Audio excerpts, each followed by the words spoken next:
Hey guys, it's me with another season to taste, and I went into Splice. I got this loop,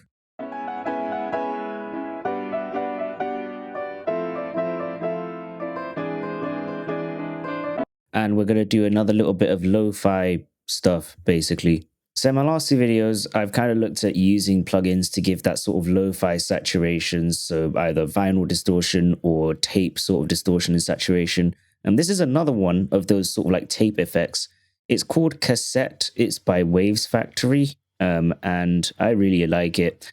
I think the biggest thing I like about it is genuinely just this interface. It does look really nice, and I know that's kind of like a dumb reason to like a plugin, but if it looks nice and it functions really easily, that always is a plus for me. But yeah, what I'm going to do is I'm going to do what I do before, which is the whole bypass it by clicking on it in Ableton and then playing, and then we're going to kind of go in, start it up, and then have a listen and see what messing with everything does.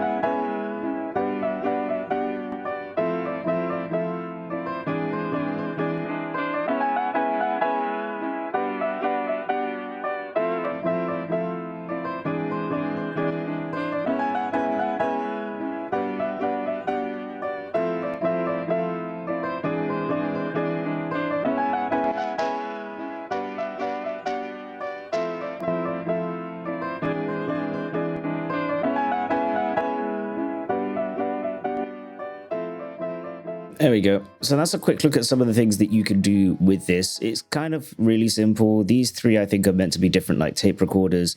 Then you have different types of tapes here that you can use. Static, I always find, generally speaking, is always set a little bit too high. So I usually start it off at like off and then turn it up a little bit. But you can automate this in Ableton. So if I kind of show you real quick. Yeah, so Ableton automation, and I would assume every other DAW's automation, gives you quite a lot to be able to mess with, including mix, which isn't directly in the window. I'll show you where that is in a bit. But yeah, you have quite a lot of control over what it is you can do. And generally speaking, I quite like plugins like this that give you a lot to automate, because then you can kind of use it for things like fades as well. In fact, in a track that I put onto my SoundCloud, I use this as a way to start an intro and then drop into the bass, and it helped to give quite a bit of contrast. Yeah. So as you saw, there's lots more you can automate with Cassette than you can see here. It's basically in this settings button. Now, I'm going to be honest, I don't actually use Cassette as much as I think I should, taking into account that I bought this not at full price. I think it was at half price. I got it on a Black Friday deal.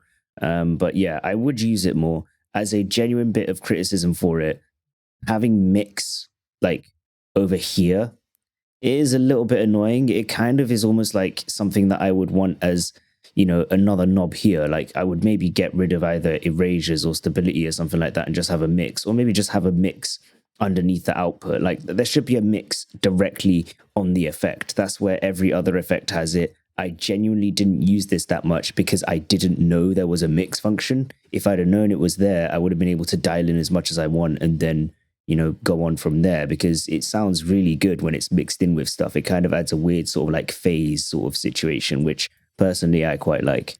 But yeah, that's Cassette. I'm actually going to be doing another video right after this one in terms of recording. It's going to come out relatively soon after this, where I'm going to talk about another like lo-fi sort of plugin.